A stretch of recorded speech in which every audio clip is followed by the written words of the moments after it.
Coming up on Mountain News at 5:30, a long cleanup process is ahead after Hurricane Idalia cut across the southeast.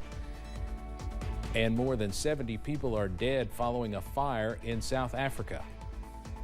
And temperatures are well below average this evening, but the 90s are not far away. The latest coming up as Mountain News at 5:30 starts now.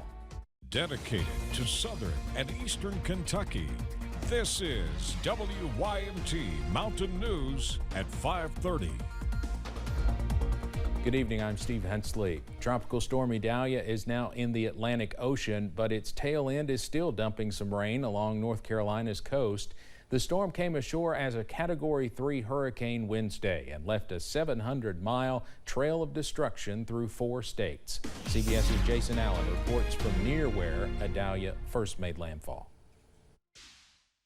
Residents of Horseshoe Beach, Florida are returning to find their small coastal community in ruins. You want to live on the water, you gotta put up with it, you know?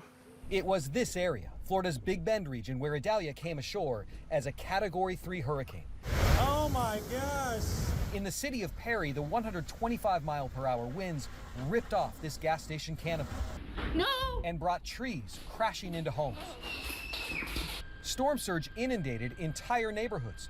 Florida officials say most people in the affected areas evacuated, but some holdouts had to be rescued. So I know it's not easy now, and I know it's going to be a lot of work, but we will get everyone back on their feet. Here on Keaton Beach, where Idalia first made landfall, it did tremendous damage to some of the homes. But also, strangely enough, other homes built right on the water in some cases appear to be left nearly untouched. Phil and Rhonda Horn returned to their home of 30 years, assuming everything would be gone, and were surprised it wasn't. We're just so happy to be here. Thank the good Lord, is what we keep saying. Yeah. Idalia also cut a path through Georgia, then weakened to a tropical storm before reaching the Carolinas. Powerful winds lifted this car off the ground. That car's flying! Local police say the 2 people inside escaped with only minor injuries. Jason Allen, CBS News, Keaton Beach, Florida. In Florida, 2 people were killed when they lost control of their vehicles driving during the storm.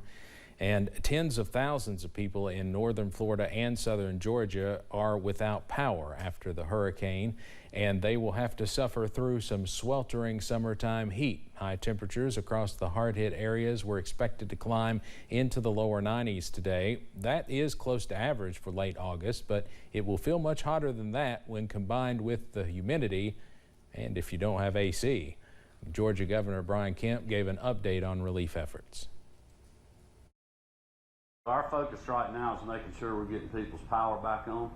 We're making sure that people that may have big trees in their living room have shelter or other places to stay that we've got. We mentioned last night, you know, getting cell phone and inoperability back up where you know, people and the responding agencies can coordinate.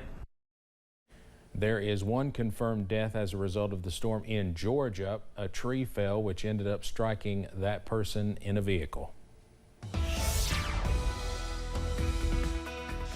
Well, this is the latest update from the National Hurricane Center on now post-tropical cyclone Idalia. That means it has lost those tropical characteristics. Those winds, though, still at 65 miles per hour. As we look at the track, you can see the National Hurricane Center does expect this to re-strengthen into a tropical storm and potentially coming close to Bermuda by late this weekend, also into early parts of next week. Right now, though, in the mountains, we are cool, comfortable, and sunny here at the London Corbin Airport. 73 degrees. That dew point at 58, so it feels very nice as you walk out the door this evening. Temperatures across the mountains are well below average. 69 for Jackson, Pikeville, 67 for Clintwood, 74 in Manchester, and 73 over in Pulaski County in Somerset. We should be near 83, so we are well below average. Up on the radar, we are dry, all thanks to high pressure, and that will continue as we go into this evening as well. If you have any plans to go out to dinner, the forecast is looking fantastic. Temperatures fall into the upper 60s and lower 70s by this evening, and once again, more 50s are likely as we go into tonight. However, we are tracking more 90s, especially by Labor Day weekend. All those details coming up in just a few minutes. Steve? All right, Cameron, thank you. More than 70 people are dead after a fire broke out in Johannesburg, South Africa. The fire broke out in a hijacked 5-story building in Johannesburg's central business district. The cause of the fire remains unclear, but authorities say the scene say there is no sense that it was a deliberate fire. The fire broke out when many people inside the building were asleep. Hijacked buildings is obviously with the full knowledge of our national government. In fact, some of them are involved in this illegal activity. They make life difficult for the owner of the building, reaching a stage where people just really abandon the property. Authorities also say they have had to go floor by floor searching for survivors, and they are pulling out charred bodies and laying them on the streets. Police in South Carolina have determined the deadly shooting of a college student was justifiable. It happened Saturday around 2 a.m. when Nicholas Donofrio broke the window of a home 2 miles from the University of South Carolina campus in Columbia. Before that happened, the 20-year-old sophomore knocked, banged, and kicked at the front door. Police believe Donofrio thought he was at a different home. New questions continue about the health of Senate Minority Leader Mitch McConnell following an incident at a news conference in Covington yesterday. CBS's Erica Brown is on Capitol Hill with more. Re-election in 2026. What are my thoughts about what? Running for re-election in 2026. Senator Mitch McConnell appeared to freeze during a news conference with reporters in Kentucky Wednesday. Did you hear the question, Senator? Running for re-election in 2026? Yes. All right, I'm sorry, you all. We're going to need a minute. Thursday, McConnell's office released a statement from the U.S. Capitol physician clearing the Republican leader to continue with his schedule. The doctor also said occasional lightheadedness is not uncommon in concussion recovery and can also be expected as a result of dehydration. A similar episode happened on Capitol Hill in July. Okay, Mitch. The 81-year-old suffered a concussion back in March after falling at a Washington, D.C. hotel and missed several weeks' work. It's good to be back.